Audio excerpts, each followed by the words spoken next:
सभी को मेरा नमस्कार। क्या हाल है? मुझे आशा है कि आप सभी ठीक हैं। आज हम लोग राष्ट्रीय मुक्त विद्यालय शिक्षा संस्थान का माध्यमिक पाठ्यक्रम हिंदी का पहला पुस्तक का अध्याय 11 सार कैसे लिखे, जो एक लेखन है। आज हम लोग इसे पढ़ने वाले हैं। चलिए शुरू करते हैं। अध्याय 11 सार लेखन।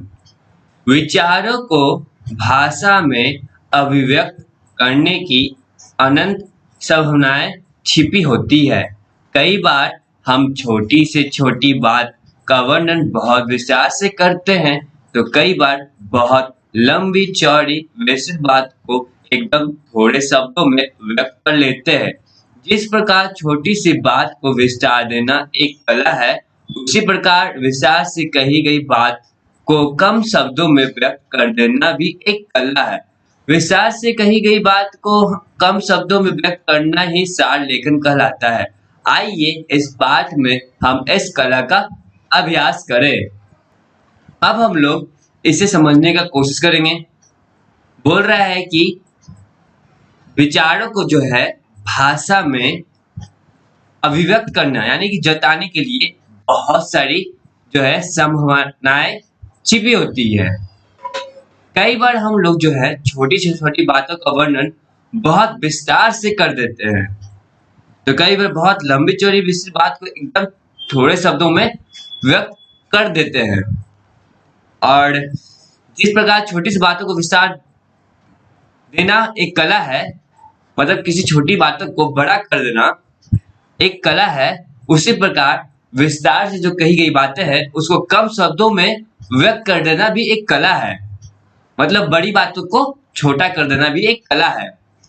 विस्तार से कही बातों को कम शब्दों में व्यक्त करना ही सार लेखन कहलाता है। सार लेखन क्या है? तो जो विस्तार से कही गई बात है उसको कम शब्दों में अगर हम लोग व्यक्त कर देते हैं, उसे ही सार लेखन कहते हैं। और हम लोग इस पाठ में इसी कला के बारे में पढ़ने वाले हैं। चलिए अब हम लोग आगे बढ़ते हैं। सार लेखन का अर्थ और उपयोगिता। अब सार लेखन का अर्थ क्या है और उसके उपयोगिता क्या है, आज उसके बारे में हम लोग पढ़ने वाले हैं। आइए हम समझे कि सार लेखन क्या होता है और हमारे लिए उसकी क्या उपयोगिता है। हम लोग समझने वाले हैं कि सार लेखन क्या होता है और वो हमारे लिए क्यों उपयोगी है। यह तो आप जानते ही हैं कि हमारे जीवन में व्यस्तताएं निरंतर बढ़ती ही जा रही है। आप जो जानते हो कि हमारे जीवन में है व्यस्त होना जो है वो निरंतर बढ़ती ही जा रही है, मतलब हर दिन बढ़ती ही जा रही है और समय का अभाव होता जा रहा है, और इसकी वजह से जो है समय का भी अभाव हो रहा है। आप यह भी जानते हैं कि मनुष्य के सारे क्रियाकलापों में भाषा की महत्वपूर्ण भूमिका होती है, और हम लोग ये भी जानते हैं कि मनुष्य के जो सारे काम होते हैं उसमें भाषा की सबसे महत्वपूर्ण भूमिका होती है। आपने बहुतों को यह कहते सुना होगा, जा जा काम करने दे, फालतू बातें मत कर। अब जो है आपने या फिर हमने भी बहुत लोगों को ये कहते सुना है कि जा जा काम करने दे, फालतू बातें मत कर। अब जो है क्या बोल रहा है कि इसका अर्थ हुआ कि फालतू बातें ना करके उचित, उपयुक्त और संक्षिप्त बातें करने का महत्व है। अब इसका मतलब ये हुआ कि फालतू बातें ना करके, मतलब फालतू बात जो होती है वो ना करके उचित और उपयुक्त और संक्षिप्त बातें करने का जो है महत्व होता है। मतलब यह है कि भाषा का ऐसा प्रयोग किया जाना चाहिए जिससे समय की बचत हो। अब इसका अर्थ यह हुआ कि भाषा का जो है ऐसा प्रयोग होना चाहिए जिससे समय की बचत हो। अगर कम शब्दों का प्रयोग करेंगे तो समय भी कम खर्च होगा। अगर हम लोग कम शब्द का प्रयोग करते हैं तो समय भी जो है कम खर्च होगा और दूसरा आदमी भी हमारी बात ध्यानपूर्वक सुनेगा। और इससे क्या होगा, एक तो समय कम खर्च होगा और दूसरा आदमी जो है जिसको हम अपना बात कहने वाले हैं वो भी ध्यानपूर्वक सुनेगा। इसके अतिरिक्त संचार क्रांति के इस युग में टेलीफोन, फैक्स आदि पर पैसे भी बचेंगे और इसके अलावा क्या होगा कि संचार क्रांति का जो युग है उसमें टेलीफोन और फैक्स जो है उसके भी पैसे जो है बचेगा। कम शब्दों में बात करना या लिखना एक कौशल है। अब ये भी बोल रहा है कि जो कम शब्दों में अगर हम लोग बात करते हैं या लिखते हैं तो ये एक कौशल है। जीवन के विभिन्न क्षेत्रों में इससे लाभ होता है और ये जो है कम बोलने से और कम शब्दों में अपना बात को लिखने से ये जो है जीवन के हर क्षेत्र में इसका लाभ होता है। यह तो हुआ कम शब्दों में अपनी बात कहने का भाषाई कौशल। अब इसे हम लोग कह सकते हैं कि कम शब्दों में जो है अपनी बात कहने का ये एक भाषाई कौशल है। दूसरा एक और काम होता है कि किसी दी हुई सामग्री को कम शब्दों में व्यक्त करने की कला, इसी को सार लेखन कहते हैं। अब दूसरा क्या है कि एक इससे काम और होता है कि जो कोई भी सामग्री जो कम शब्दों में व्यक्त करना होता है उसे कहते हैं सार लेखन। सार लेखन में किसी दूसरे द्वारा लिखी गई विस्तृत बातों को उसका मूल्य भाव शक्ति रखते हुए कम शब्दों में प्रस्तुत किया जाता है।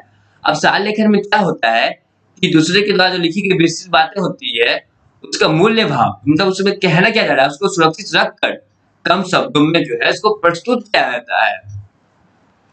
कम शब्दों में बात करने का कौशल सार लेखन में सहायक होता है और सार लेखन के अभ्यास से भाषा में हमारी कुशलता बढ़ती है। अब जो है कम शब्दों में हम लोग बात को कहेंगे उसको कहते हैं सार लेखन में वो मतलब सहायक होता है। अब किसी से जो हम लोग बातों को कम शब्दों में कहते हैं उसको ही सार लेखन कहते हैं और सार लेखन का जो अभ्यास करने से ना भाषा में हमारी कुशलता जो है बढ़ती है। विभिन्न क्षेत्रों में सार लेखन की उपयोगिता है। अब अलग अलग क्षेत्रों में जो है सार लेखन की उपयोगिता है यानी महत्व है।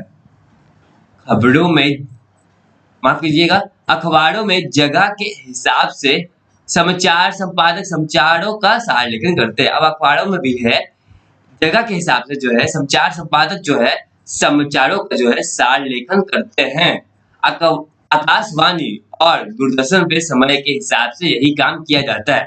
अब जो है आकाशवाणी और दूरदर्शन पे भी समय के हिसाब से यही काम किया जाता है। कई बार लेखों यहाँ तक कि पुस्तकों तक का सार तैयार किया जाता है। अब जो कई बार क्या होता है लेख का भी और यहाँ तक पुस्तक का भी सार जो है तैयार किया जाता है। सरकारी कार्यालयों में भी सहायक द्वारा पत्रों और कभी-कभी तो पूरी फाइलों का सार लेखन किया जाता है। अब जो है सरकारी कार्यालयों में यानी सरकारी दफ्तरों में जो है सहायक के द्वारा जो है पत्रों का तो कभी-कभी पूरी फाइल का ही सार लेखन किया जाता है। तो हम लोग आगे देखेंगे क्या है सार लेखन और भाव पल्लवन में अंतर। मतलब कह रहा है कि सार लेखन और भाव पल्लवन में क्या अंतर है उसके बारे में हम लोग पढ़ने वाले हैं। सार लेखन और भाव पल्लवन में अंतर को आगे दिए गए आरेख द्वारा समझा जा सकता है। अब बता रहा है जो सार लेखन है और भाव पल्लवन है उसमें अंतर समझने के लिए आगे जो दिया जा रहा है आरेख उसके द्वारा समझा जा सकता है। अब आइए हम लोग समझते हैं आरेख के द्वारा। ये बता रहा है कि सामग्री ऊपर लिखा हुआ है और ये पूरा मूल भाव हो गया अनित्य सार। मतलब सामग्री जो है वो विस्तृत है और उसके मूल भाव को पकड़ते हुए हम लोग सार निकालेंगे मतलब उसका अर्थ निकालेंगे उसको छोटा कर देंगे। अब हो गया ये सार लेखन का हो गया। अब हम लोग भाव पल्लवन के बारे में समझेंगे। पहले जो है यहाँ पे सुक्ति दिया हुआ है और उसके मूल भाव को रखते हुए यहाँ पे उसका भाव पल्लवन निकालेंगे। आइए अब हम लोग इसे पढ़कर अच्छे से समझते हैं। चित्रों से बात स्पष्ट हो गई ना? क्या चित्रों से आपकी बात स्पष्ट हो गई है? मूल सामग्री में विस्तार होता है। हाँ जो मूल सामग्री है उसमें तो विस्तार होता है। स्पष्ट है कि समझाने के लिए बातें विस्तार में कही जाती है। अब बात कर रहा है यह बात स्पष्ट है कि हम लोग को किसी समझाने के लिए बातों को विस्तार में कहा जाता है। उसका मूल्य भाव या सार छोटा होता है और संक्षेप में लिखा जा सकता है। अब जो इसका मूल्य भाव या सार को छोटा होता है उसे संक्षेप में जो हम लोग लिख सकते हैं। इसलिए आरेख में सामग्री वाली लकीर लंबी है। अब जो है आरेख में यानी वो जो चित्र हम लोग दिखे थे उसमें सामग्री वाली जो लकीर है वो लंबी है। देखिए यहाँ पे ये बता रहा है कि यहाँ पे जो सामग्री है उसका जो चित्र है, ये लाइन जो है वो लंबा है। साढ़ वाली लकीर सामने वाली लकीर की 1/3 है। अब जो है ये छोटा है, इसके हिसाब से ये जो लाइन है ये छोटा है, उसका 1/3 है। साढ़ वाला जो लकीर है वो 1/3 है सामग्री वाले की लकीर से। सार लेखन प्राय मूल सामग्री का 1/3 होता है। अब जो है जो सार लेखन होता है वो प्राय क्या होता है, जो मूल सामग्री होता है उसका 1/3 हिस्सा होता है। इसी प्रकार से दूसरे आरेख में सुक्ति वाली लकीर छोटी होती है। अब इसी प्रकार से जो दूसरे आरेख में जो था सुक्ति वाला जो लकीर होता है वो छोटा होता है। ये जो लकीर है सुक्ति वाला ये छोटा होता है। और सुक्ति तो एक आध पंक्ति की ही होगी ना, तो सुक्ति वो एक आध पंक्ति का ही होगा। जैसे इस सुक्ति को ले, सत्यमेव जयते। अब जो है एक सुक्ति दिया गया है कि सत्यमेव जयते। अब सत्य की ही जीत होती है, यह मूल भाव है। भाव पलवन में इसी मूल भाव को ही स्पष्ट करना होता है। अब जो भाव पलवन में क्या होता है कि जो मूल भाव है उसको स्पष्ट करना होता है, उसे ही हम लोग भाव पल्लवन कहते हैं। कई उदाहरण आदि के द्वारा यह कई तरह से कहकर इस सुक्ति को स्पष्ट करते हैं। अब बोल रहा है कि बहुत सारे उदाहरण और कई तरह के बातें कहकर इस सुक्ति को स्पष्ट किया जाता है। यह मूल भाव को फैलाना या पल्लवित करना हुआ। ये जो है मूल भाव को फैलाना होता है या फिर इसको पल्लवित करना कह सकते हैं। अतः भाव पल्लवन वाली लकीर लंबी है। अब आरेखों में यह भी देख रहे होंगे कि सुक्ति या भाव पल्लवन के विषय वाली पंक्ति सार वाली पंक्ति से भी छोटी है। अब जो है आप लोग आरेख में यह देख रहे होंगे कि सुक्ति या भाव पल्लवन वाला जो विषय है उसकी जो पंक्ति है सार वाली पंक्ति से भी छोटी है। जैसा हमने देखा सार तो फिर भी मूल सामग्री की 1/3 होती है, किंतु सुक्ति एक वाक्य की या वाक्यांश वाली भी हो सकती है। अब हम लोग आगे पढ़ने वाले हैं क्या, सार लेखन के रूप। अब सार लेखन के कितने रूप होते हैं वो हम लोग पढ़ने वाले हैं। आप जान चुके हैं कि विभिन्न क्षेत्रों में सार लेखन की क्या उपयोगिता है। अब हम लोग जान चुके हैं कि जो अलग अलग क्षेत्रों में सार लेखन की क्या उपयोगिता है, महत्व है।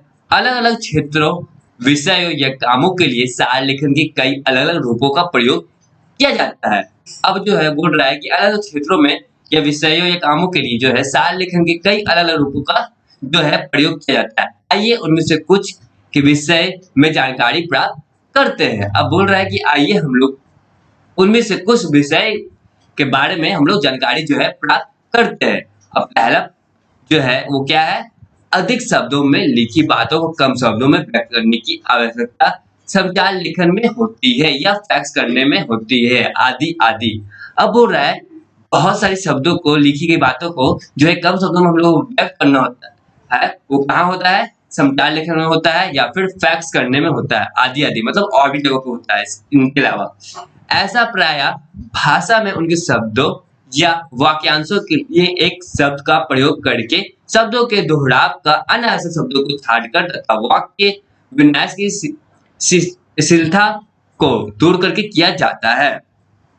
तो ऐसा जो होता है कब होता है, भाषा को अनेक शब्दों या वाक्यांशों के लिए जो है एक शब्द का प्रयोग करना होता है। मतलब जो एक भाषा है या शब्द है या वाक्यांश जो है उन सब को एक शब्दों में हम लोग को प्रयोग करना होता है। शब्दों को दोहरा मतलब दोबारा किसी शब्द को उपयोग करना या फिर अनावश्यक शब्दों को छाट कर हम लोग वाक्य विन्यास की जो मेन बात होती है उसको दूर करके, माफ कीजिएगा, मतलब दोहराव जो है अनावश्यक शब्दों को छाट कर, मतलब जो है किसी शब्दों को दोहराव करना, मतलब किसी शब्द को दोबारा से वो बात कहना वो हटा दिया जाता है और जो अनावश्यक शब्द जो है उसको छाट दिया जाता है।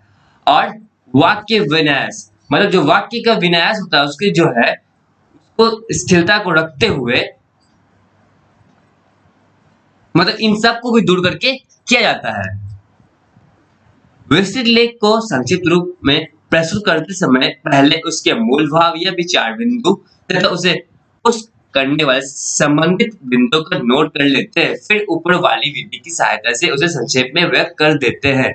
अब बोल रहा है कि विस्तृत लेख को संक्षिप्त रूप से प्रस्तुत करते समय क्या करना होगा, पहले उसके मूल भाव या विचार बिंदु तथा उससे पोस्ट करने वाले संबंधित बिंदु को नोट कर लेना होता है। फिर ऊपर वाली विधि के अनुसार उसकी मदद से आपको संक्षेप में व्यक्त कर देना होता है। ये था दूसरा पॉइंट। अब हम लोग तीसरा पॉइंट देखने वाले हैं। उपयुक्त सभी स्थितियों में सार लेखक मूल सामग्री को प्राय कई बार गौर से पढ़कर अपनी भाषा में उसका सार प्रस्तुत कर देता है। अब जो है ऊपर जितने भी जो सभी स्थितियां थी उसमें जो सार लेख जो है उसको मूल सामग्री को प्राय कई बार गौर से पढ़कर अपनी भाषा में उसका सार प्रस्तुत कर देता है, मतलब अपनी भाषा में उसे व्यक्त कर देता है। किंतु साहित्यिक रचनाओं, उपन्यास, कहानी आदि का सार प्रस्तुत करते समय यह प्रयास किया जाता है कि लेखक की भाषा और शैली भी यथासंभव बची रहे। अब जो है किसी साहित्य रचना या फिर उपन्यास या फिर कहानी है, इन सब का जो सार जो प्रस्तुत करते समय हम लोग ये ध्यान होना चाहिए, प्रयास करना चाहिए कि जो लेखक की भाषा है और शैली है यथासंभव बची रहनी चाहिए, मतलब उसमें तोड़ मरोड़ नहीं करना चाहिए। अब है अनेक शब्दों के लिए एक शब्द। अभी आपने पढ़ा कि अभिव्यक्त में कसावट लाने के लिए अनेक शब्दों अथवा वाक्यांशों के लिए एक शब्द का प्रयोग किया जाता है। अभी हम लोग पढ़ रहे हैं, तो इससे पहले क्या पढ़ रहे थे कि अगर अभिव्यक्ति में कसावट लाने के लिए अनेक शब्दों अथवा वाक्यांशों के एक शब्द का प्रयोग किया जाता है। हिंदी में ऐसे असंख्य शब्द है। अब इसी तरह का जो शब्द है अगिनती है, मतलब उसका कोई गिनती नहीं किया जाता, मतलब बहुत सारा है हिंदी में ऐसे शब्द जिनका प्रयोग करके पूरे वाक्यांश को एक शब्द में अभिव्यक्त किया जा सकता है। अब जो इनका प्रयोग करके जो है पूरे वाक्यांश को हम लोग एक शब्द में अभिव्यक्त कर सकते हैं। आइए हम इनमें से कुछ पर नजर डालें। अब चलिए हम लोग जो है इसमें से कुछ पे हम लोग नजर डालते हैं। इधर है एक साइड में वाक्यांश और दूसरे साइड में शब्द। अब क्या है हम लोग उस पे नजर डालते हैं।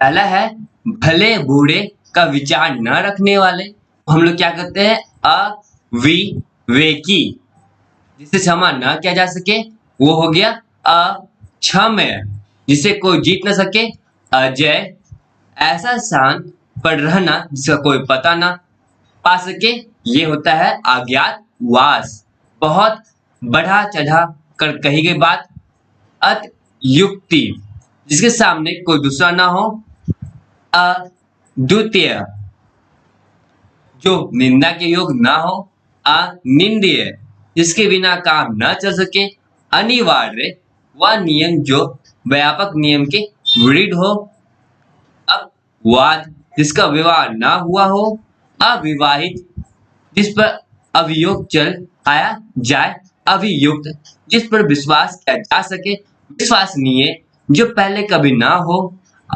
अभूतपूर्व अपूर्व, ईश्वर में विश्वास करने वाला आस्तिक, जड़ सहित नष्ट कर देना उन्मूलन,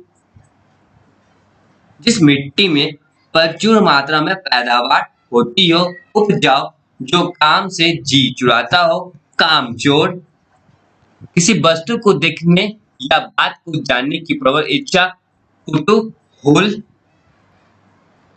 अब जो है उपकार को मानने वाला कृतज्ञ, उपकार एहसास को न मानने वाला कृतघ्न, किसी टूटे या गिरे हुए मकान या इमारत का बचा हुआ भाग खंडहर भग्नावशेष, वह मनुष्य जिसने किसी घटना को साक्षात देखा हो गवाह, साक्षी, जो दया का पात्र हो दयानीय, बहुत दूर तक की बात सोचने वाला दूरदर्शी, स्थल का वह भाग जो चारों ओर से जल से घिरा हो द्वीप, किसी रास्ते से कहीं घुसने या जाने की रुकावट नाकाबंदी, जिसे हानि या अनर्थ की आशंका न हो निरापद, वह स्थान जहाँ को मनुष्य न हो निर्जल, जिस पर कोई विवाद न हो वीरवाद, जिसके हाथ में कोई शस्त्र न हो, निहत्था, निशस्त्र, साफ या शुद्ध किया हुआ, परिष्कृत, दूसरों के साथ भलाई का व्यवहार करने वाला, परोपकारी, जिसके आर पार दिखाई दे सके, पारदर्शी, एक बार कही गई बातों को फिर से कहना, पुनरुक्ति, पहले जैसा ही, पूर्वत, किसी लिखी हुई चीज की नकल, प्रतिलिपि, किसी काम में दूसरे से आगे बढ़ जाने की होड़, प्रतिस्पर्धा, जिसे देखकर भय होता हो, भयानक, जो कम खर्च में काम चलाता हो, मितव्ययी, जिस प्रकार कुछ विचार करने की आवश्यकता हो, विचारणीय, और जो वेतन लेकर काम करता हो, वेतन भोगी, मेहनत करके पेट पालने वाला व्यक्ति, श्रमजीवी या मेहनत कश, जिसके बेढंगेपन पर लोग हंसी उड़ाए, हास्यपद, हित या भले चाहने वाला, हितैषी, किसी के रूप रंग आदि का विवरण, हुलिया। ये जो है हम लोगों ने क्या पढ़ा, कुछ ऐसे शब्द जो अनेक शब्दों को एक शब्द में कर देता हो, ये कुछ है, इन्हें आप याद कर लीजिएगा, ये परीक्षा में आ सकते हैं।